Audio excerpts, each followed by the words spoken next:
Narasi-narasi terkait sosok dalang di balik insiden gerakan 30 September alias G30S selalu hangat diperbincangkan tiap tahunnya. Bahkan, insiden itu masih jadi perdebatan setelah hampir 6 dekade berjalan sejak tahun 1965.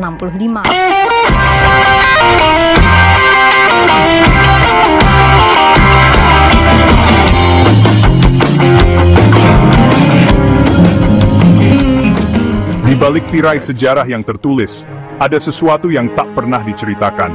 Sebuah kedekatan antara dua tokoh yang seharusnya berseberangan. Siapa sangka, Soeharto dan Letkol Untung bukan musuh, tapi sahabat seperjuangan. Malam 30 September 1965 bukan hanya tragedi, tapi mungkin panggung sandiwara terbesar sejarah Indonesia. Apakah ini kudeta, atau sebuah skenario yang sudah ditulis jauh sebelum darah tumpah? Indonesia tahun 1965. Sebuah negara yang berdiri di persimpangan sejarah. Rakyat hidup dalam bayang-bayang ketakutan. Ketegangan antara militer dan PKI mencapai puncaknya. Politik memanas, dan kekuasaan mulai goyah. Bung Karno sudah mulai lemah, dan kekosongan kekuasaan mengintai di setiap sudut istana. Siapa yang akan mengisi kekosongan itu? Badai besar sedang mendekat, dan tak seorang pun tahu siapa yang akan selamat. Letkol Untung, nama yang terukir dalam sejarah kelam. Perwira Cakrabirawa, pasukan pengawal presiden yang paling dipercaya. Ia dikenal setia pada Soekarno, seorang prajurit yang tak pernah mempertanyakan perintah. Namun, ada rumor kedekatannya dengan Soeharto sejak masa revolusi.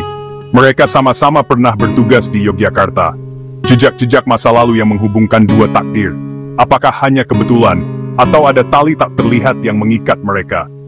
Doin Findlay Sorvekruzen, Sespedang, It's a Span. Soeharto, pria yang memilih diam ketika badai mengamuk. Mata tajam yang menyimpan 1000 rahasia. Malam saat G30S meletus, Soeharto justru tidak menjadi target penculikan. Padahal ia salah satu tokoh militer penting. Tidak ada panggilan darurat, tidak ada peringatan. Apakah karena ia tidak dianggap ancaman? Atau karena ia tahu lebih banyak dari yang ia tunjukkan? Seorang dalang sejati tidak pernah berdiri di panggung. Ia menggerakkan wayang dari balik layar. Dan yang tebetibau, ia unlangediving kegelapan. Teori menyebutkan bahwa J30S adalah operasi gagal yang dimanfaatkan Soeharto. Tapi teori lain lebih gila. Apakah Soeharto sebenarnya membantu merancang aksi ini diam-diam? Pertemuan rahasia yang tak pernah tercatat dalam sejarah. Letkol Untung bisa saja pion atau rekan yang dikhianati. Bukti-bukti kecil seperti komunikasi yang aneh, gerak pasukan yang terlalu teratur untuk sebuah kudeta spontan, hingga arah propaganda Orde Baru yang terlalu cepat dan terorganisir. Sebuah jaring yang ditenun dengan kesabaran, dengan sang laba-laba menunggu di pusatnya. Satu gerakan kecil dan seluruh gunung runtuh, tapi siapa wajah di balik topeng, mungkin tak akan pernah kita ketahui. Sejarah ditulis oleh pemenang, tapi suara para korban masih berbisik di antara pepohonan, di aliran sungai, di sunyi malam yang panjang. Soeharto dan Letkol Untung, dua nama yang dipisahkan oleh propaganda, tapi mungkin disatukan oleh masa lalu yang sama. Kita hanya bisa bertanya dan mendengarkan suara zaman. Kebenaran mungkin seperti bintang jatuh, terlihat sekilas lalu menghilang dalam kegelapan abadi. Dan kita hanya saksi bisu dari drama yang tak pernah berakhir. Narasi-narasi terkait sosok dalang di balik insiden gerakan 30 September alias G30S selalu hangat diperbincangkan tiap tahunnya. Bahkan, insiden itu masih jadi perdebatan setelah hampir 6 dekade berjalan sejak tahun 1965. Selama ini, narasi yang terbangun mengatakan bahwa Partai Komunis Indonesia atau PKI dalang di balik insiden tersebut. PKI pun kemudian ditumpas oleh TNI Angkatan Darat oleh Komando Cadangan Strategis Angkatan Darat alias Kostrad di bawah pimpinan Soeharto sebagai Panglima. Namun, seiring berjalannya waktu, ada sejumlah teori lain yang dikemukakan oleh sejarawan. Lantas, siapa saja sosok yang diduga menjadi dalang sebenarnya dari insiden tersebut?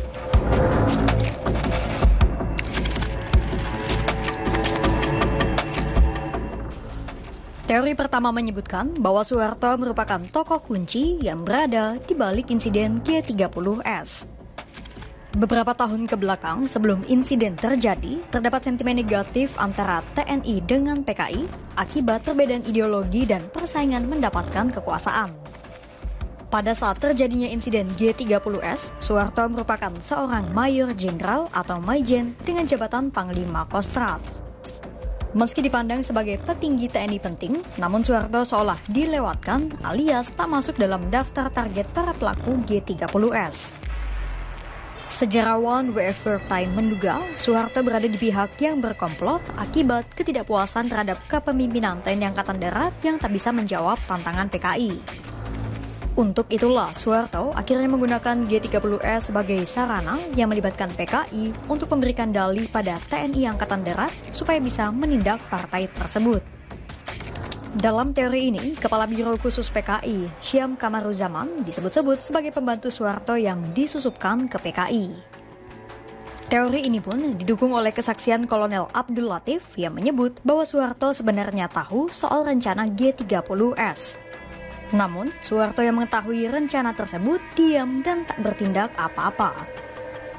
Sekali dayung, dua pulau terlampaui. Melalui G30S, para petinggi TNI Angkatan Darat yang mengecewakan Soeharto dan PKI yang menjadi musuh TNI Angkatan Darat pun bisa ditumpas sekaligus.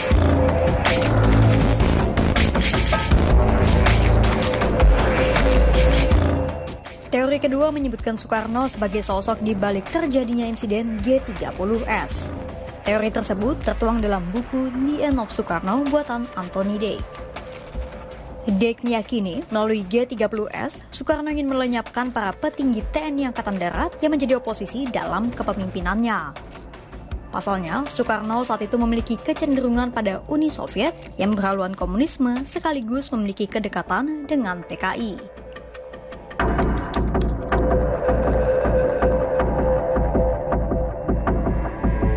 Teori ketiga yang diungkapkan oleh Peter Dale Scott dan Geoffrey Robinson menyebutkan bahwa CIA merupakan dalang sebenarnya di balik insiden G30S. Dalam teori ini, CIA atau pemerintah Amerika Serikat disebut-sebut bekerja sama dengan TNI Angkatan Darat dan memprovokasi PKI. Pasalnya, Amerika saat itu tak ingin komunisme di Vietnam menjamur hingga Indonesia dan menjadikan Indonesia sebagai basis komunisme. Untuk itulah, Amerika Serikat kemudian diduga menggunakan G30S sebagai sarana untuk menggulingkan Soekarno yang condong ke arah Uni Soviet dan anti-Barat.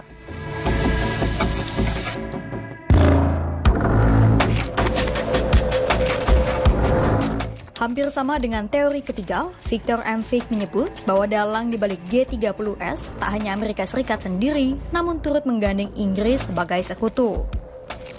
Hal itu Victor sampaikan dalam buku Kudeta.